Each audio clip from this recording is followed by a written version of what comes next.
नमस्कार साथियों। राजस्थान कर्मचारी चयन बोर्ड जयपुर ने अपना सीईटी ग्रेजुएशन लेवल की विज्ञप्ति जारी कर दी है आज ही 6 अगस्त के दिन। और उसमें कॉमन एलिजिबिलिटी टेस्ट सीईटी, तो ये कुछ एग्ज़ाम्स होते हैं, उसके लिए कॉमन टेस्ट रहेगा, ओनली पात्रता परीक्षा। उसमें विभिन्न पद है, जैसे कि हम बात करेंगे समान पात्रता परीक्षा की। कुछ सेवाओं के नाम जैसे कि अपने विज्ञप्ति में दिए गए हैं। राजस्थान होमगार्ड अधीनस्थ सेवा है, या राजस्थान अभियांत्रिकी अधीनस्थ सिंचाई सेवा, राजस्थान अधीनस्थ लेखा सेवा। तो उनके अंतर्गत कुछ पदों पर चयन किए जाएंगे, और इस जो स्नातक स्तर पर जो ये एग्ज़ाम होगा वो किस किस से रिलेटेड रहेगा, उसकी अगर हम बात करें तो कुछ पद हैं, जैसे कि अगर आप ये एग्ज़ाम क्लियर कर लेते हैं सीईटी का एग्ज़ाम, उसके बाद ये कुछ पद अभी जिनके मैं नाम लूँगी, वो एग्ज़ाम्स जो हैं आप सिर्फ डायरेक्ट दे सकते हैं। जैसे पहले कि ग्राम विकास अधिकारी के लिए आपको पहले प्री देना होता था, मेंस देना होता था, लेकिन अब वो क्राइटेरिया ख़त्म कर दिया गया है। अगर आपने सीईटी में 40% से ज़्यादा आपने प्राप्त किए हैं तो आप डायरेक्ट ग्राम विकास अधिकारी का एग्ज़ाम दे सकेंगे। तो उसी के आधार पर कुछ अलग पद भी हैं, जैसे कि प्लाटून कमांडर हो गया, जिलेदार का एग्ज़ाम हो गया, पटवारी का जो एग्ज़ाम होता है उसके लिए आपको सीईटी पहले देना होगा, कनिष्ठ लेखाकार जो कि हमारी मैडम बन चुकी हैं, और तहसील राजस्व लेखाकार, पर्यवेक्षक महिला अधिकारिता का पद, पर्यवेक्षक, उप जेलर, छात्रावास अधीक्षक ग्रेड 2 और ग्राम विकास अधिकारी, कनिष्ठ लेखाकार। तो ये सारे पद जो हैं वो समान पात्रता परीक्षा के अंतर्गत आएंगे। और इसमें एक बहुत बड़ा बदलाव आया है जो कि पिछली सीईटी में नहीं था, कि इस बार नेगेटिव मार्किंग को भी ऐड किया गया है। लाइक आपका अगर 1 नंबर का क्वेश्चन है तो उसका 1/3 नेगेटिव मार्किंग होगा, और 40% क्राइटेरिया मिनिमम है इस पात्रता परीक्षा के लिए। कुछ कैटेगरीज में इसके लिए 5% की छूट है, एससी और एसटी के लिए ये विशेष छूट दी गई है, अदरवाइज आपको 40% मिनिमम करना रहेगा। और अगर सिलेबस की हम बात करते हैं तो देखिए, सिलेबस में पिछली बार जो एग्ज़ाम हुआ था उसमें किसी प्रकार का परिवर्तन नहीं है। परिवर्तन है तो बस ये नेगेटिव मार्किंग का परिवर्तन आ गया है कि भाई अब तुक्केबाजी नहीं चल सकेगी।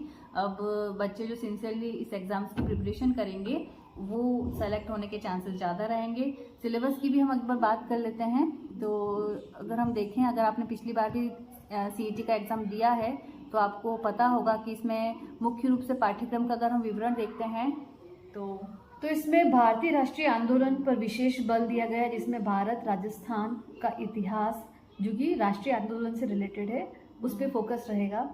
जैसे 1857 की क्रांति हो गई, उसकी प्रमुख घटनाएं हो गई, उसके बाद स्वतंत्रता के बाद राष्ट्रीय एकीकरण, ये सब पुनर्जागरण, ये सभी चीज़ें इसमें इंक्लूड होंगी। उसके बाद अगर हम देखें, देखिए राजस्थान का एग्ज़ाम है तो राजस्थान का इतिहास, राजस्थान की कला, संस्कृति, परंपरा, विरासत, इन सब के बारे में बच्चों को वैसे भी जानकारी होनी चाहिए, तो उसे भी हमारे सिलेबस में इंक्लूड किया गया है, जिसमें राजस्थान की प्राचीन सभ्यताएं जो कालीबंगा हो गई, आहर, गणेश्वर, बालाथर और बेराट, कुछ स्पेसिफिक सभ्यताओं के बारे में सिलेबस में दिया गया है। इसी के साथ प्रमुख राजवंश हो जाएंगे, प्रमुख किले, स्मारक, कृतियाँ, बोलियाँ, संगीत, लोक नृत्य, धार्मिक आंदोलन, लोक देवता, लोक संत और ऐतिहासिक स्थल, राजस्थान के प्रमुख व्यक्तित्व और राजस्थान के एकीकरण से संबंधित चीज़ें हैं, अगर हम ये राजस्थान की बात करें। उसके बाद भारत का भूगोल, भारत के भूगोल में भारत के विभिन्न भौगोलिक परिदृश्य जैसे पहाड़, पठार, मैदान, मरुस्थल, उसके बारे में जानकारी होनी चाहिए।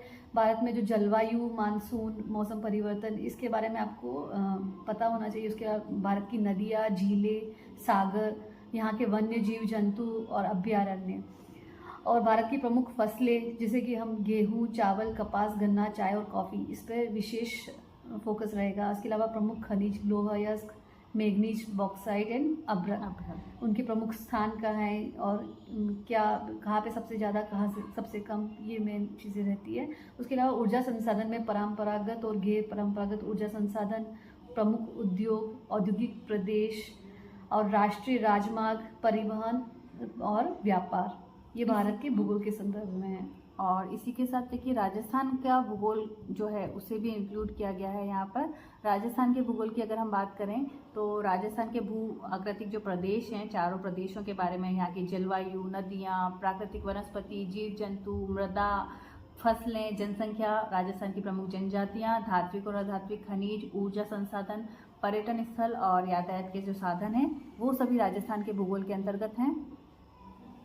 अब भारतीय राजनीतिक व्यवस्था के बारे में भी थोड़ा आपको सिलेबस में है तो आपको अच्छे से फोकस करना होगा। उसमें राजस्थान पर विशेष बल देना चाहिए।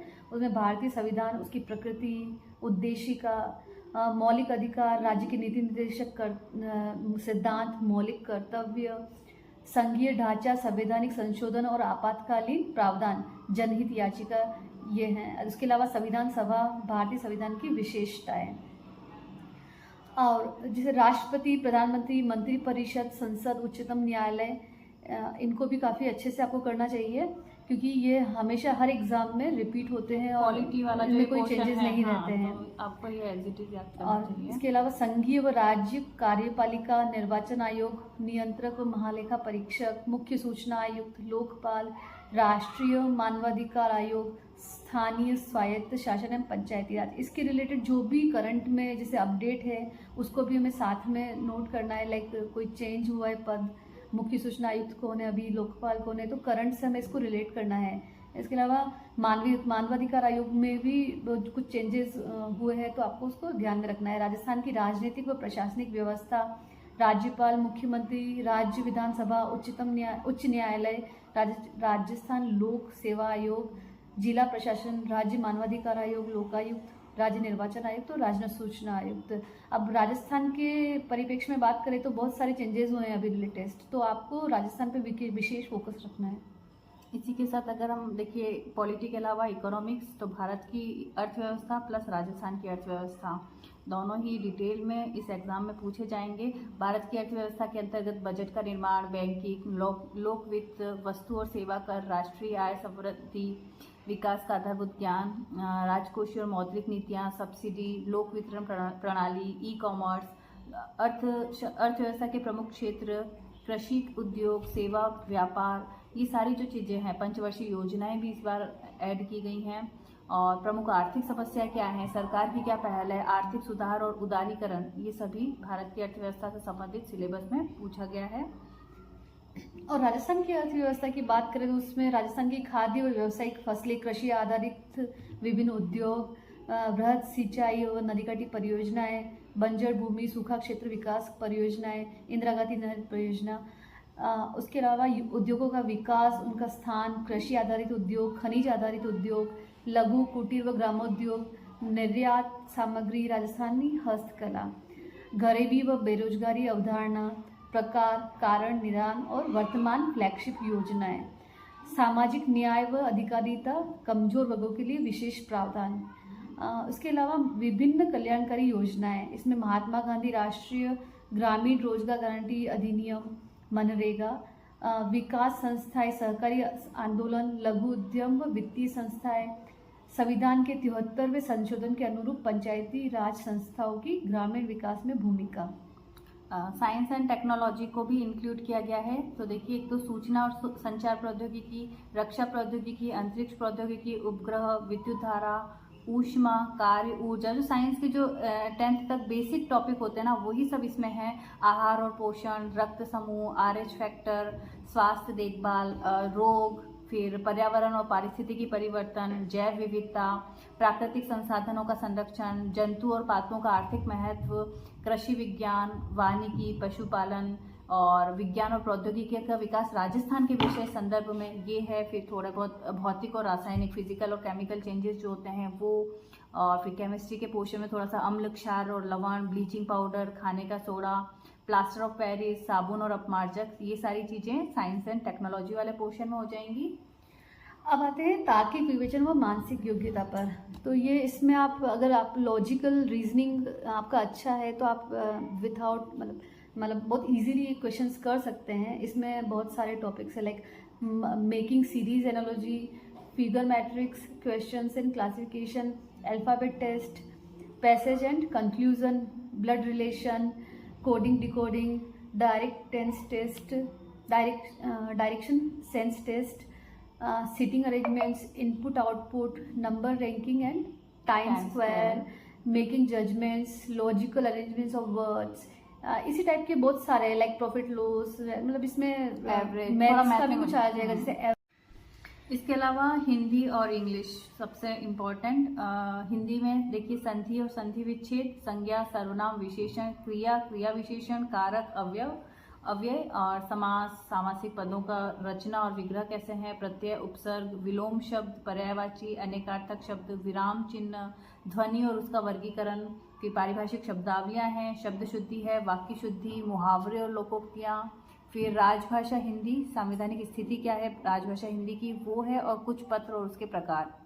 जनरल इंग्लिश में use of articles and determiners, tense, sequence of tenses, voice, active and passive voice, direct and indirect narrations, use of prepositions, translation of ordinary common English sentences into Hindi and vice versa, synonyms and antonyms, comprehension of given passage, glossary of official technical terms with their Hindi version, letter writing, official, demi-official, circulars and notices. Questions on letter writing will be objective regarding the structure of a letter, idioms and phrases, one word substitutions.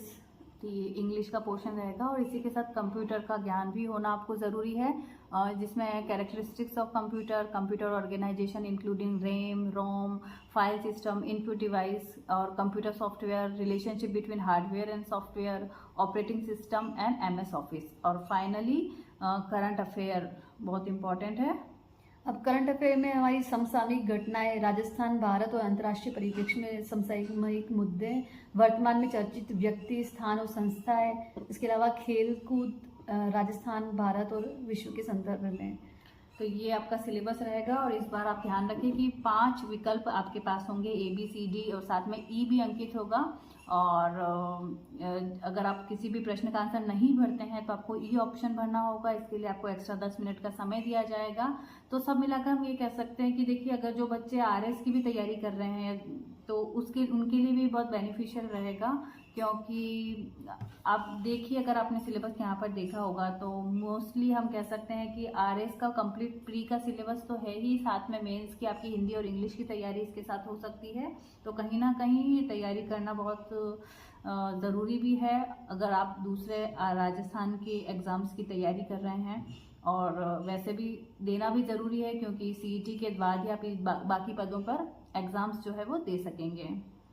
और जो exam का form भरने की date है वो है 9 अगस्त से 7 सितंबर तक। तो आप बिना देरी किए टाइम से फॉर्म अप्लाई कीजिए, और जो एग्ज़ाम डेट है, और इसका एग्ज़ाम डेट 25 सितंबर से 28 सितंबर तक है।